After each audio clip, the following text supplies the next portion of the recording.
Picture this, a packed airplane cabin, You spilled tension this all over simmering, me. I am when a so single moment sorry, of I didn't prejudice mean to. erupts into a confrontation Is that will everything leave all right everyone here? speechless.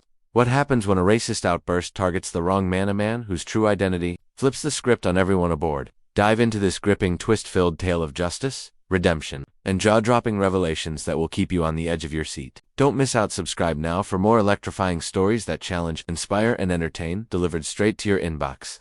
The hum of the airplane engines vibrated through the cramped terminal at Chicago O'Hare International Airport, a sprawling hub of restless travelers and hurried goodbyes. It was a chilly November evening, and Flight 247 to London Heathrow was boarding, its passengers a mix of business travelers, vacationers, and families returning home. Among them was Marcus Ellison, a tall, broad-shouldered black man in his early 40s dressed in a tailored navy suit that spoke of understated elegance. His polished loafers clicked softly against the jet bridge as he made his way to his first-class seat, 2A, by the window.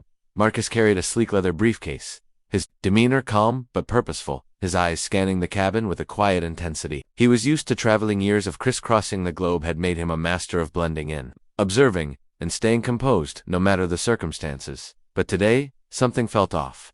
He couldn't quite place it, but the air seemed charged, like the prelude to a storm. As Marcus settled into his seat, stowing his briefcase under the chair, a woman approached the row. She was in her late 50s, with tightly coiled blonde hair and a face pinched into a permanent scowl. Her name was Karen Whitmore, a real estate agent from suburban Illinois who prided herself on her no-nonsense attitude and her ability to read people. She wore an expensive-looking cream blazer and a string of pearls that gleamed under the cabin lights. Karen glanced at Marcus, her eyes narrowing as she checked her boarding pass, then back at him. "Excuse me," she said, her voice sharp and laced with irritation. "I think you're in my seat." Marcus looked up, his expression polite but firm. "Ma'am, I'm in 2A. What does your boarding pass say?" Karen thrust the pass toward him, her lips pursed. "It says to be right next to you. But I'm just making sure, because, well," she trailed off, her eyes flicking over him in a way that made her meaning clear. Marcus felt a familiar tightening in his chest, but he kept his voice steady. "No mistake here. I'm in my assigned seat." He turned back to the window, hoping to end the exchange. Karen huffed, sliding into 2B with an exaggerated sigh, her oversized handbag knocking against Marcus's arm. She muttered something under her breath about standards and first class, loud enough for him to hear but soft enough to maintain plausible deniability. Marcus ignored her, pulling out a tablet to review some documents. He was used to this: microaggressions, veiled insults, the subtle and not-so-subtle ways people tried to make him feel out of place. But Karen wasn't done. As the cabin crew bustled about, preparing for takeoff, she leaned toward the flight attendant, a young woman named Emily with a bright smile. "Excuse me," Miss Karen said, her voice now syrupy sweet. "I just want to make sure this is first class. You know, you pay for a certain experience." Emily nodded, checking her manifest. "Yes, ma'am, you're in first class. Seat to be." Karen's smile tightened. "And everyone here belongs." Emily hesitated, sensing the undercurrent, but before she could respond, Karen waved her off. "Never mind. Just bring me a mimosa as soon as we're airborne." Marcus felt the weight of her words, the implication that he didn't belong. He kept his eyes on his tablet, but his mind was racing. He'd faced worse, far worse, but there was something about Karen's brazen entitlement that grated on him. He took a deep breath, reminding himself why he was on this flight. He had a job to do, a critical one, and he couldn't afford to let someone like Karen derail him. As the plane taxied to the runway, the cabin lights dimmed, and Karen's muttering continued, now directed at her phone as she texted furiously. Marcus caught snippets of her complaints, something about crowded flights and people who don't know their place. He clenched his jaw, forcing himself to focus. This was just the beginning of a long flight, and he had a feeling Karen wasn't going to let up. The plane lifted off, the city lights of Chicago fading into the night. Marcus glanced out the window, the darkness outside mirroring the growing tension in the cabin. He didn't know it yet, but this flight was about to become a battleground, not just for him, but for everyone aboard. Karen's behavior was only the spark. The real fire was yet to come. 2 hours into the flight, the cabin was quiet, save for the soft hum of the engines and the occasional clink of glassware from the galley.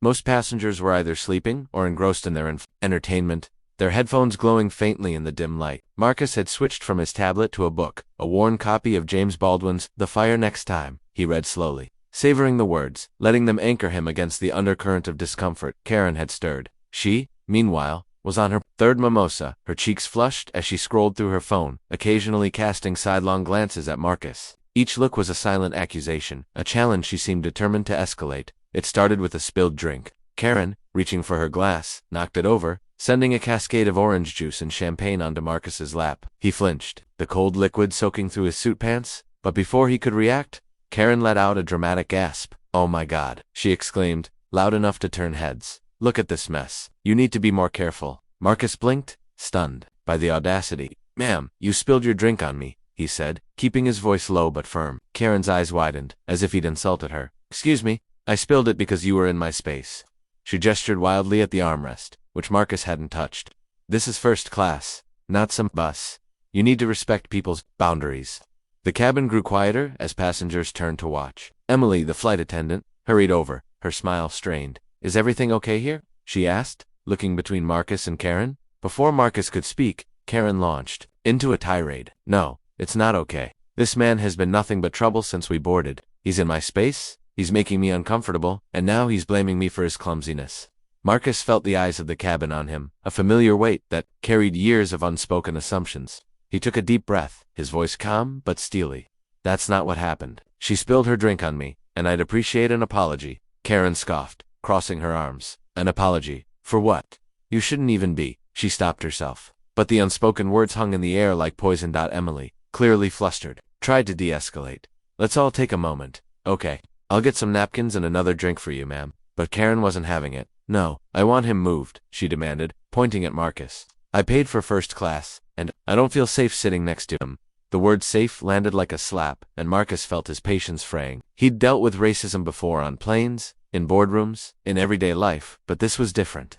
Karen's entitlement, her willingness to weaponize her discomfort, was pushing him to a breaking point. Still, he held his ground, his voice steady. "I'm not moving. I paid for this seat, same as you. If you're uncomfortable, that's your problem, not mine." The tension in the cabin was palpable now, a ripple effect spreading to nearby passengers. A middle-aged white man in 3A, wearing a polo shirt and a MAGA hat, nodded approvingly at Karen, muttering something about uppity types. A young black woman in 4C, her headphones half off, shot Marcus a sympathetic look but stayed silent. Emily, caught in the middle, looked to her colleague, a senior flight attendant named Javier, who was now approaching. "Ma'am, sir, let's keep this civil," Javier said, his tone authoritative but calm. "We'll sort this out." Karen, sensing an audience, doubled down. "Civil? He's the one causing a scene. I just want to enjoy my flight without feeling threatened." The word was a calculated jab, and Marcus felt it land. He knew what she was doing, playing two stereotypes, painting him as the aggressor. It was a script he'd seen before, but it never got easier to endure. Javier turned to Marcus, his expression neutral. "Sir, can I see your boarding pass?" Marcus handed it over without a word, his face a mask of composure. Javier checked it, then nodded. "You're in the right seat, sir. Ma'am, if you'd like, we can find you another seat in first class." Karen's face reddened. "I shouldn't have to move. He's the problem." At this, the young woman in 4C finally spoke up, her voice cutting through the tension. "She spilled the drink. I saw it. He didn't do anything." Karen whipped around, glaring. "Mind your own business," she snapped. The cabin was now a powder keg, and Marcus knew he had to tread carefully. He leaned forward, his voice low but commanding. "I'm staying right here. If you want to make this a bigger issue, that's your choice. But I'm not the one causing a scene." For a moment, it seemed like Karen might back down, but then she reached for her phone, her fingers trembling with indignation. "I'm recording this," she announced, holding the device up like a weapon. "I'm going to show everyone what kind of people they let into first class these days." Marcus felt a surge of anger, but he forced himself to stay calm. He knew how this could play out, how a video edited and shared out of context could twist the truth. But he also knew something Karen didn't. He wasn't just any passenger. And before this flight was over, she'd learn exactly who he was. The next few hours were a tense standoff. Karen, after her outburst, had retreated into a sullen silence. Her phone still clutched in her hand as if waiting for Marcus to give her more ammunition. She'd posted the video online, a shaky clip that captured only fragments of their exchange, carefully edited to paint Marcus as aggressive. The caption read, "Unacceptable behavior in first class." When did airlines stop caring about safety? The post was already gaining traction on X, with comments ranging from supportive to viciously racist. Marcus, unaware of the online storm, focused on his book, though his mind was elsewhere. He was mentally preparing for what lay ahead in London, a high-stakes meeting that could change everything. But Karen's actions had set something else in motion, something neither of them could have anticipated. Midway through the flight, the plane hit turbulence, the seatbelt sign flashing on. The cabin crew moved quickly, securing trays and checking on passengers. Karen, now on her fourth mimosa, was visibly rattled, gripping the armrests as the plane jolted. Marcus, unfazed, glanced at her and noticed the fear in her eyes. For a fleeting moment, he felt a pang of empathy. Fear was universal. After all, but it was quickly overshadowed by her earlier behavior. As the turbulence subsided, Javier approached their row again, this time with a tablet in hand. "Sir," he said to Marcus, his tone professional but urgent. "Can I have a word?" Marcus nodded, stepping into the galley with Javier. Out of earshot of Karen and the other passengers, Javier's demeanor shifted, his voice low and respectful. "Mr. Ellison, I need to confirm something. Are you Dr. Marcus Ellison, the neurosurgeon?" Marcus's lips twitched into a faint smile. "I am." Javier's eyes widened slightly, a mix of relief and awe. "I thought so. I saw your name on the manifest, and, well, we've got a situation. There's a passenger in economy, an elderly man, showing signs of a stroke. The captain's considering an emergency landing, but we're still over the Atlantic. We could use your expertise." Marcus didn't hesitate. "Lead the way."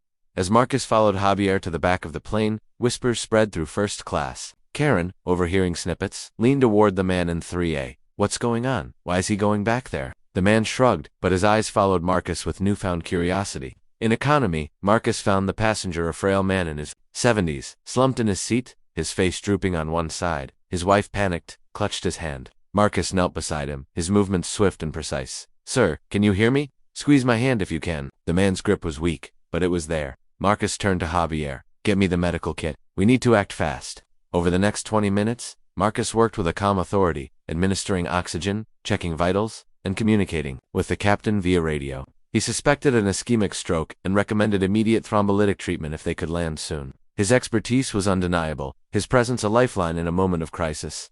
Word spread quickly through the cabin. The young woman in 4C who'd spoken up earlier overheard the crew discussing Marcus's identity and pulled out her phone, searching his name. Her eyes widened as she read, "Dr. Marcus Ellison, world-renowned neurosurgeon, pioneer in minimally invasive brain surgery, and a keynote speaker at an upcoming global medical conference in London." She showed her screen to the passenger next to her, and soon, the cabin was abuzz with the truth. Karen, still in her seat, caught wind of the chatter, and froze. Her phone, now buzzing with notifications, showed her post backfiring spectacularly. Commenters on X were calling her out, some identifying Marcus from the video, and exposing her prejudice. "You picked the wrong guy to mess with," one comment read. "That's Dr. Marcus Ellison, a literal lifesaver." When Marcus returned to his seat, the atmosphere had shifted. Karen avoided his gaze, her face pale as she scrolled through the backlash on her phone. The man in 3A, now sheepish, offered a mumbled apology. "Didn't know who you were, man," he said. Marcus didn't respond, his focus back on his book. But inside, he felt a quiet satisfaction not in Karen's humiliation, but in the truth coming to light. He wasn't just a passenger. He was a man who'd dedicated his life to saving others, and no amount of prejudice could erase that. As the plane descended into Heathrow, the cabin was subdued, the earlier tension replaced by a mix of awe and shame. Marcus had saved a man's life mid-flight, and the story had spread like wildfire, both on the plane and online. Karen's post had been deleted, but not before screenshots circulated, her name now tied to a public shaming she couldn't escape. She sat rigidly in her seat, her earlier bravado gone, replaced by a nervous fidgeting. Marcus, meanwhile, was already thinking ahead to his meeting, a discussion with a team of international surgeons about a groundbreaking procedure he'd developed. He had no time for Karen's drama, but he couldn't ignore the larger implications of what had happened. This wasn't just about one woman's prejudice. It was about a world that too often judged him before knowing him. As passengers disembarked, Karen lingered, her face a mask of defiance and embarrassment. She approached Marcus at the gate, her voice low. "I didn't know who you were," she said, avoiding his eyes. I made a mistake." Marcus looked at her, his expression unreadable. "You didn't need to know who I was to treat me like a human being," he said simply. Karen flinched, her lips parting, as if to argue, but no words came. She turned and hurried away, disappearing into the crowd. In the days that followed, the story took on a life of its own. A passenger from economy who'd recorded Marcus's actions during the medical emergency posted the video online, where it went viral. News outlets picked it up, framing it as a tale of heroism and a rebuke to prejudice. Marcus, reluctant to be in the spotlight, gave a single interview, emphasizing not his own actions but the need for systemic change. "This isn't about me," he said. "It's about how we see each other. We've got to do better." Karen, meanwhile, faced a reckoning of her own. Her real estate business suffered as clients distanced themselves, and she issued a public apology that rang hollow to many. But for Marcus, the story wasn't about her downfall. It was about the quiet power of truth, the way it could shift perspectives and challenge assumptions. As he stepped into the conference in London, greeted by colleagues who'd seen the news, he felt a renewed sense of purpose. The flight had been a microcosm of the world. He navigated every day, one filled with bias, but also with opportunities to rise above it. And rise he would, one life, one moment, one truth at a time.